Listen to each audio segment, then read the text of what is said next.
नमो खण्डमण्डलाकारं व्याप्तं येन चराचरं तत्पदं दर्शितं येन तस्मै श्रीगुरवे नमः। गुरुर्ब्रह्मा गुरुर्विष्णु गुरुर्देवो महेश्वर गुरुर्साक्षात् परब्रह्म तस्मै श्री गुरवे नमः।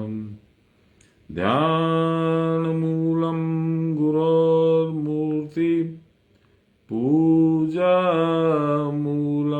गुरोर्पदम् मन्त्रमूलं गुरोर्वाक्यं मोक्षमूलं गुरोर्कृपाम्। बोलिए प्रेम से गुरु महाराज की जय। Ram Ram. Welcome everybody.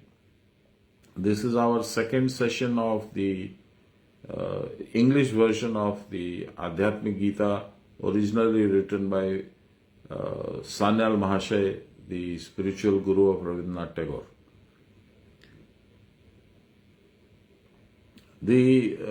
Right now we are reading the introduction written by Sanyal Mahashay himself, and it is a very gratifying, very beautiful reading.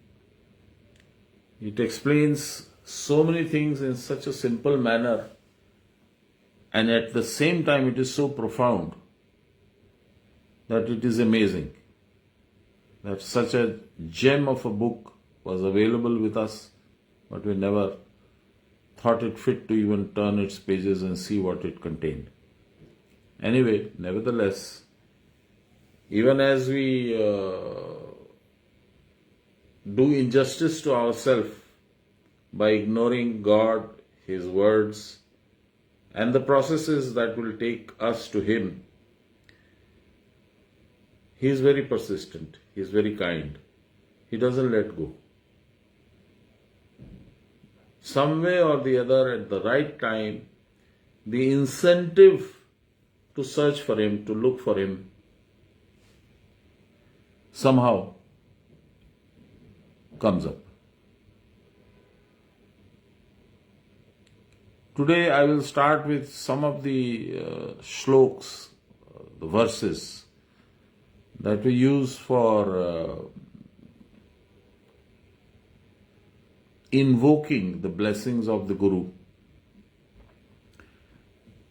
The first one is Akhandamandalakaram Vyaptam Yena Characharam Tatpadam Darshitam Yena Tasmai Shri Guruve Namah. It means, O Lord, you who live as an unbroken circle of life, light within all creatures. I have had the blessings of my Guru, and I have had a vision of this unbroken circle called Sudarshan Chakra in my own forehead, Kutastha. And I am blessed, and I bow before my Guru. Similarly, there are many other verses that we sing in praise of the Guru. The last one in our series is Ekam Nityam Bimalam Achalam Sarvada Sakshi Bhutam Bhavatitam Trigunarahitam Satgurum Tam Namami. You are akin to God, therefore you are the only one. Ekam Nityam, you are a constant. You have been there throughout timeless time. Ekam Nityam Bimalam Achalam. There is no dirt or stain on you. Sarvada Sakshi Bhutam, you are always a witness. You allow your creatures to go around in their own ways, find their own path, do what they want to do without interference. But you keep a watch So you are Sakshi. Ekam nityam vimalamachalam sarvada sakshi bhutam bhavatitam. You are emotionless because you cannot afford emotions. You have to treat everything without any emotion. Bhavatitam triguna-rahitam.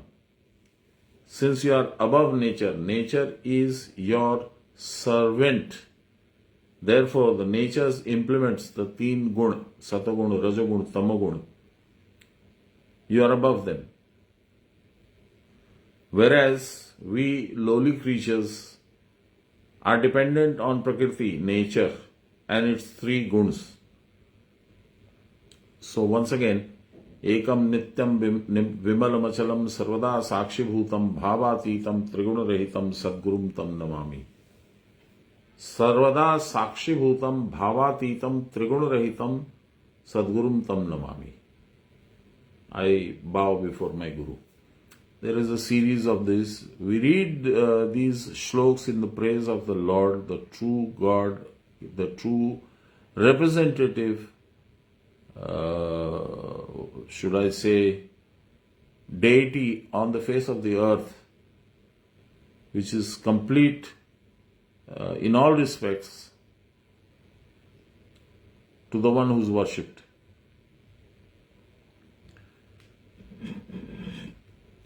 At the moment we are reading Sanyal Mahashay's Gita, the introduction, the initial stages. And it is an 85-page, fantastic, beautiful, wonderful piece of writing. It's not a writing, it's a creation. It's a work of art. In this, Sanyal Mahashay describes the reason for the Gita, why Bhagwan Krishna gave this sermon to Arjun in the middle of the battlefield. And what does it contain? What is he trying to tell Arjun? Basically, God always wants His creatures, you and me, to gain moksha, salvation, and be one with Him. It's like you sending your small child for education. Even a day scholar, he goes out to school, you and your spouse prepare him for the day's journey with the uniform, the water bottle, the tiffin, the books, good shoes, good lace, good socks, and whatever else he might need. Pencil, rubber, pen, scale, etc., etc. Similarly, for whatever reason, which is very much debatable, which has been debated and no complete answer has been ever found as to why the whole process of creation started and when it is going to end. There are many theories.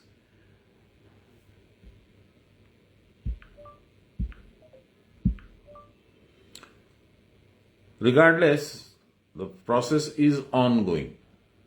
So you have separated yourself from your Almighty Father, the God, and come down to earth to learn a few things. Principally to learn the importance of your Father, the Almighty God, whom you never understood. You always ignored. Because it is like a small child returning home from his school after the school is over. He's a day scholar, he's going back home. And then he sees a few people gambling on the side of the street. And he stops there and he watches them how they are gambling and what is happening. Then he goes a little further and he sees somebody dancing and is involved in that. And then he goes further and there's a football match going on. He is involved in that. And by the end of all his meanderings, all his wandering around the whole place, it is already dark. It is much beyond the time for him to have reached home. So he starts crying and he starts repenting and he has lost his memory. He doesn't know where to go, how to go, etc. So then he starts crying. It's that point of time the Good Samaritan in the shape of the Guru comes and says, "You're lost, child?" And you say, "Yes." "You want to go home?" "Yes, yes, yes." "Are you worried about what your father will be thinking, the Lord Almighty?"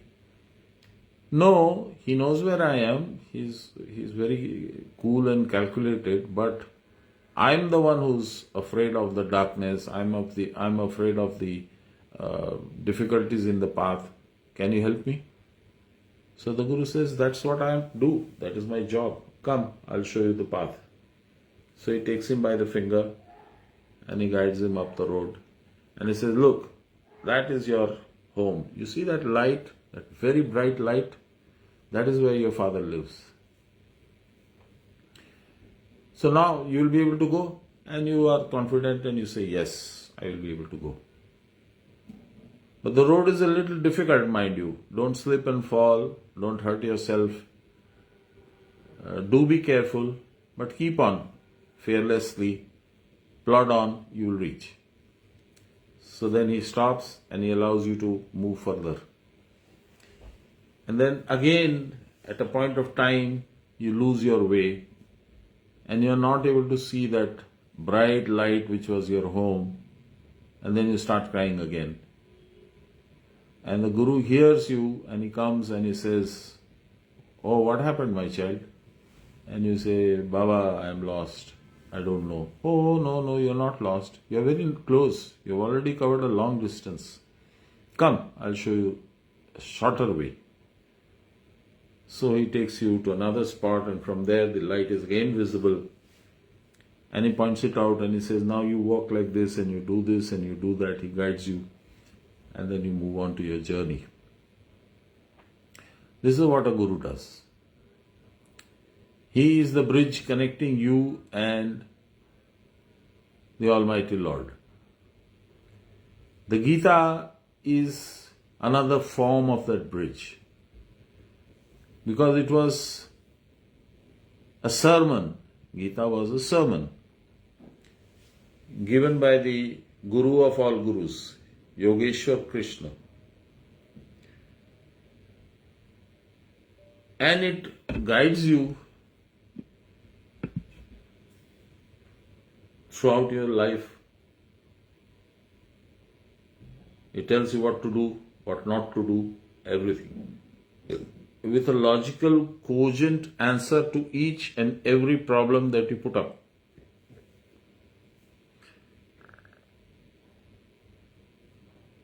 The initial Gita removes your doubts and slowly, gently takes you away from your obsession with the world. You see a wondrous world with your eyes, but you don't realize the traps, you don't realize the addiction of being in the world is going to lead you astray, lead you away from your house. You might never be able to return there for a very, very long time. So the Gita first informs you about your own addiction, slowly, gently takes you away from that addiction and gently guides you on the right path. With a gentle touch to the head, a gentle pat on the back, and a gentle voice speaking and guiding you. That is the Gita. Gita, everybody knows, is the word of the Lord.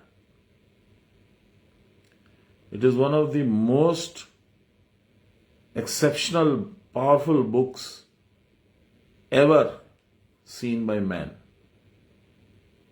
because it contains the entire knowledge store of hundreds of thousands of generations, sages, hermits, gurus, Mahapurush, all have contributed to different scriptures which the Sanatana Dharma has created. The Gita is a summary of all of them. It contains all the knowledge that man has ever collected. And therefore it is such a powerful book. There is a danger to being such a powerful book too. You can't have 14, 15, 20, 30, 50 volumes just like Encyclopedia Britannica. You have this single Gita, one book. But if you stuff in too much knowledge into that single book, then it becomes difficult to decipher, difficult to understand.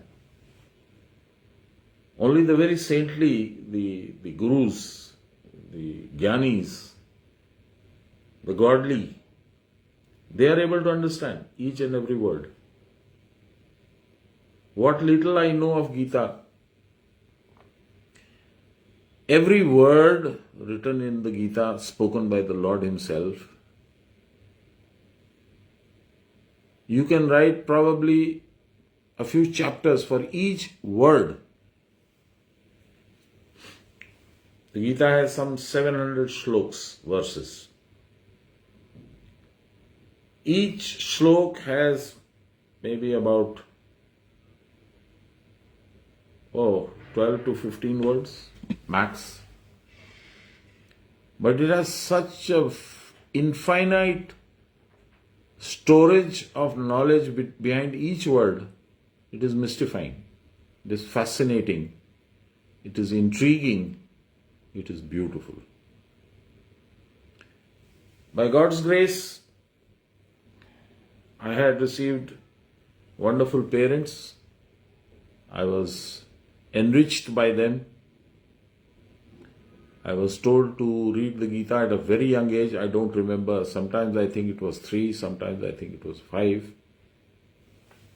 But it doesn't matter. It was very young. At that point of time, children go out and play. But I was told to go and read the Gita.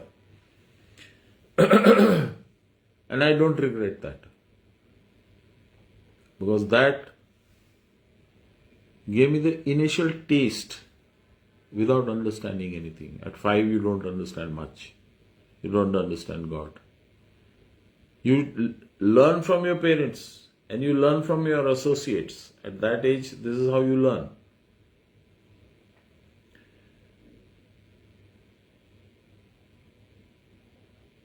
And then, at a much later date, the Guruji who used to teach us Gita, he died in 1968 when I was 16 years old. And the Gita part stopped and I drifted away to a college and education in a hostel and so on and so forth. And then Gita was out of my horizon for some period of time. In 96, I met my spiritual master, my guide, my God.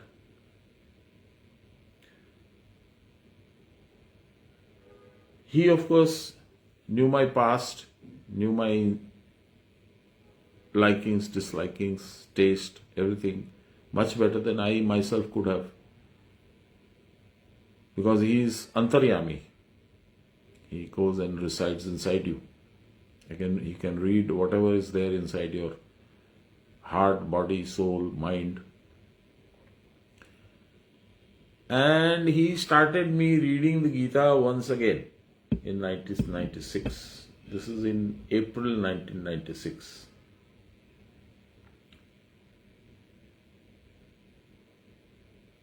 And thereafter, I have never stopped. I continue to read the Gita. I love the Gita. I love all its connotations. I love what it says. And I find that it is an insatiable obsession, which is as it should be. I also find, no matter how many times I read the same passage of the Gita, it has new facets, it has new meanings, it has new interpretations every time I read the same passage. And that I have done probably about 8 or 9 times. 6 and 4, 10 times. This is my 11th time, and I am so happy that my Guru has allowed me, he has made me capable, he has blessed me, and he wants me to read it. Now what is I will now stop my own introduction and my obsession with Gita, and I will go to what Sanyal Mahashay has written. Sanyal Mahashay has written in his introduction the background of the Gita, how to read the Gita, what is there in the Gita, because Sanyal Mahashay's writing is completely based on his Guru's interpretation of the Gita, which is completely unique. Lahiri Mahashay has made a completely unique interpretation of the Gita, wherein he has said the Gita is also the Mahabharata, not the Gita, including the Gita, is all inside you. The Kauravas are your sensory organs and your work organs, 5 plus 5, 10, moving in 10 directions, 10 into 10, 100, they are the 100 sons of Man. Man is the ethereal form of heart. There's nothing solid about it, and yet it is so powerful, it controls your entire body throughout your life. So the Man controls you, your actions, your direction, your journey, everything. And it itself is guided by its sons, the 5 sensory organs and the 5 work organs, which gives inputs, Shabda, Sparsha, Roop, Ras, Gandh. Lahiri Mahashay said, there is Dharam and there is Kurukshetra, the field of Dharma and the field of Karma. And that is one, your body. All your sensory organs, all your work organs are in the front of the body. All your dharma areas are in the back of the body, where there is nothing to disturb them. You have to be able to enable your dharmic intentions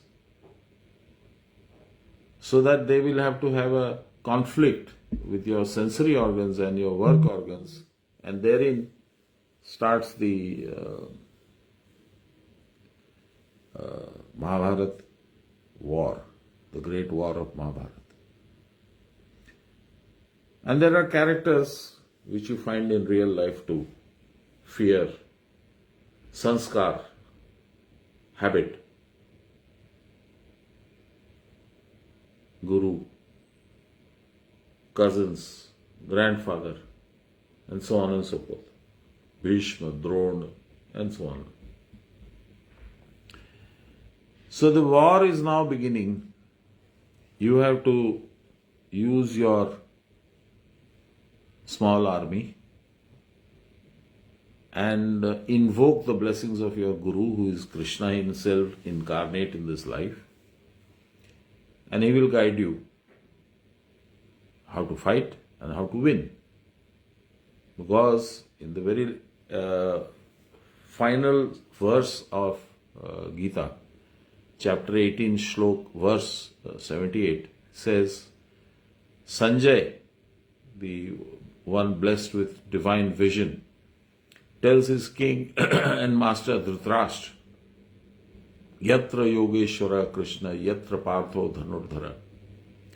Wherever, in whichever side, is the Lord Shri Krishna and the archer, the great archer Arjun, which you are supposed to be, Tatra Shri Vijayo. I'm sure now, having heard the Gita, seen the Lord in action, that the side in which the Lord stands along with Arjun is the one that is going to win. So, hey, King, O King, stop this mayhem now. Stop your progeny from being killed, demolished, destroyed, because they are going to be once the war starts. There is still time. Ask them to go surrender. But of course, we don't. So from there, Sanyal Mahashay, or from that hypothesis, this spiritual Gita has been created, and it is so beautiful, it is mind-boggling. The kind of wisdom, knowledge about God, that's what it counts. That's all that counts. That is available in the vocabulary of the great Sanyal Mahashay is simply astounding.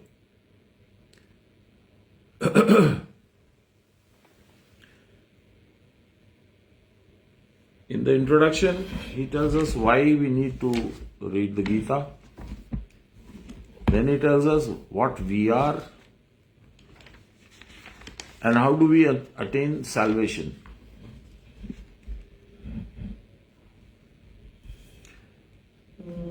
There are Sanskrit verses, there are mantras which have enormous spiritual meaning. As we go along reading the Gita, we shall try to decipher each of those with my Guru's help.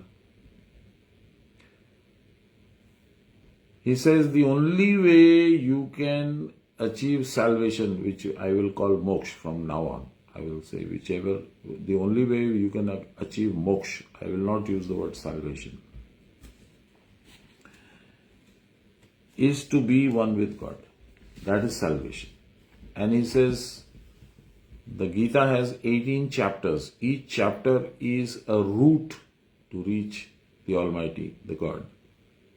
But the principal highways to reach Him are three. Bhakti, devotion, Gyan, wisdom, and Karma, effort. At some point of time when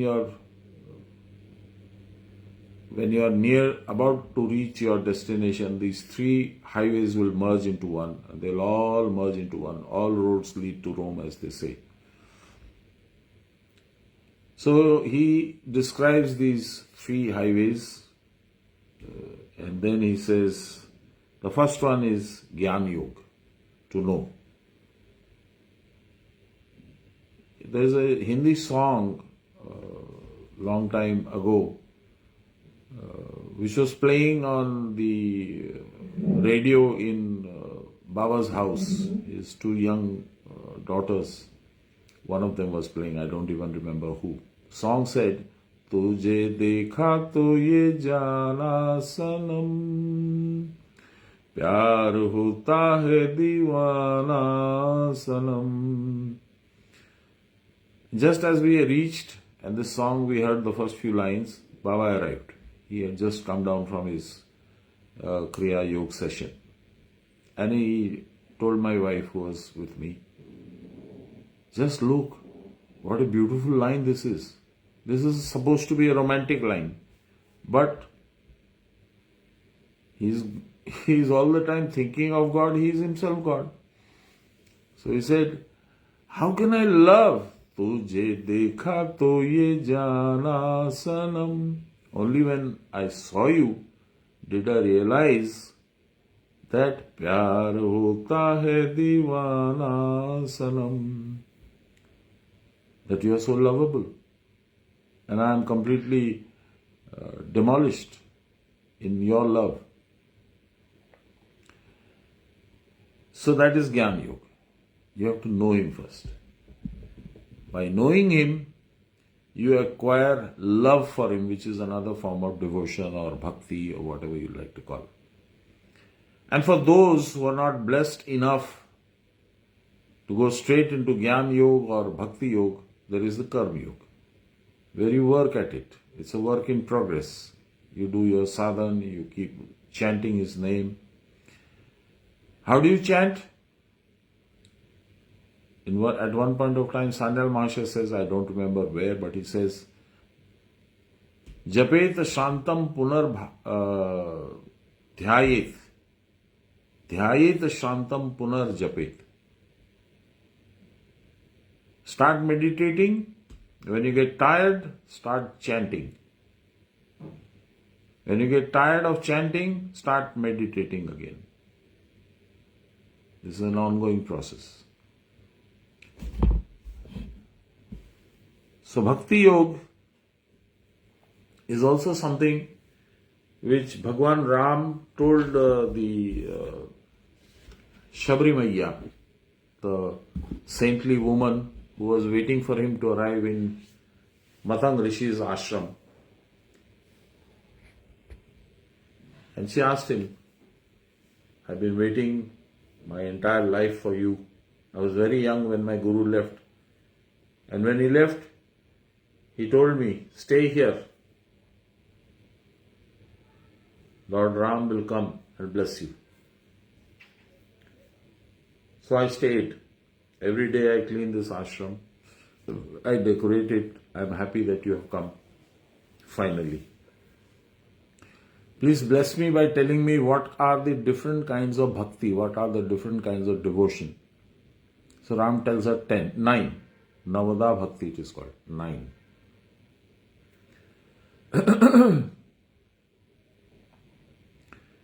The first is Pratham Kara Santan Ke Sangha. Stay with the saints. In this case, the Guru. Dusri Rati Prabhu Katha Prasanga. Whenever you hear stories about God and His exploits, you should be enamored. You should be very happy, very enthusiastic. That is Bhakti. Bhakti number 2. And there are 7 others. So that is Bhakti Yoga. Third is Yoga Abhyas or Karma Yoga. Practice of Yoga, Kriya Yoga, which has been given to you by your Guru.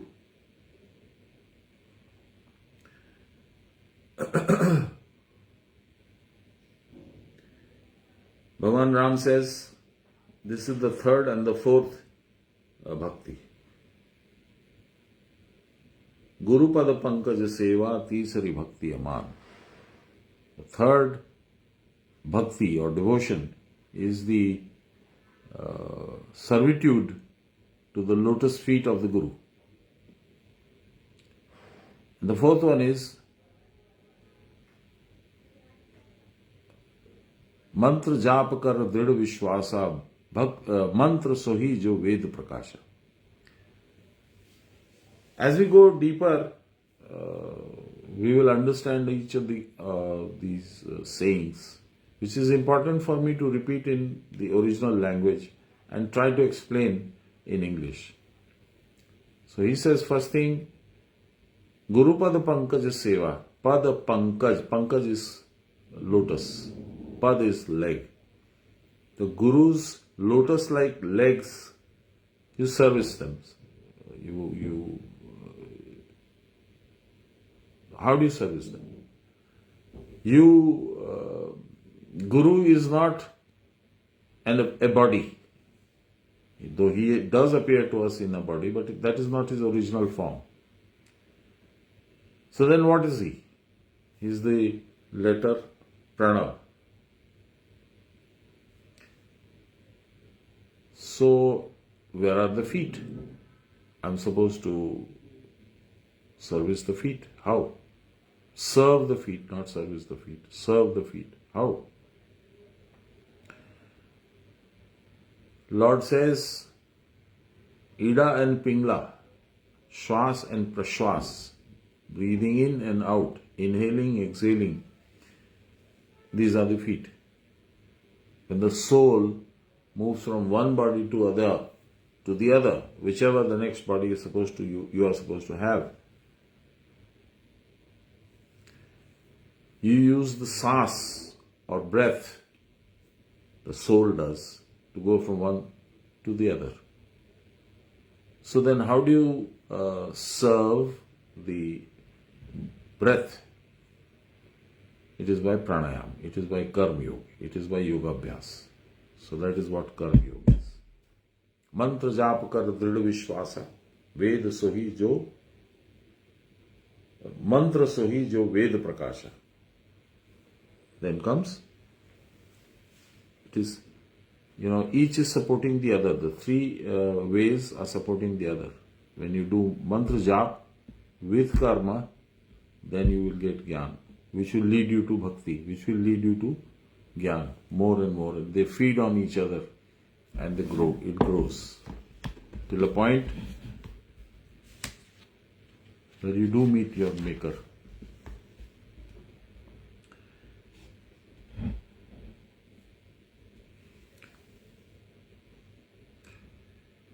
Sanyal Baba says, until you have had very long Kriya Yoga sessions for many years and for a very long duration each day, you will not gain knowledge about your soul. You get skill develops, you get skilled with long practice. The application, the labor, the work that you put in, and the skill with which you put it in automatically generates jnana. You don't have to go and look for it in the books. It comes to you in the kutastha.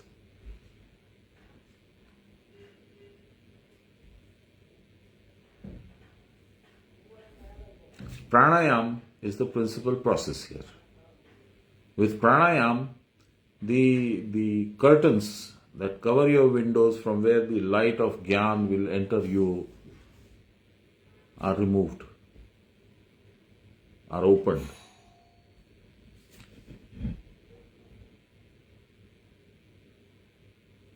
So then, if that is the karma that we are talking about, then what about my daily life? If I am a businessman, I need to attend to my business. If I am a shopkeeper, I need to sit in my shop and sell my goods. If I am a service class person, I am a salaried person, then I need to go to my office and fulfill my duties. What about those karmas? The Gita explains that very beautifully in later on chapters, and we will get to that. For today, I think we have talked generally only. We have not been able to arrive at any. We have not entered the depth of Gita yet. We are on the periphery, on the surface, splashing around. And I don't know, I am guided by him. My Guru guides me, and I hope he will continue to guide me. Thank you very much. We will read this again tomorrow and then day after. And I wish one day I'm recording the voice in this from voice to speech, which the Google does, and hopefully we'll collect and edit them and publish it in the shape of a book. It will take some time, but that's all right. It will happen if my Guru wants it to happen. It will not happen if he doesn't want it to happen. So I'll leave it to him. Jai Guru. See you guys all. Jai Guru.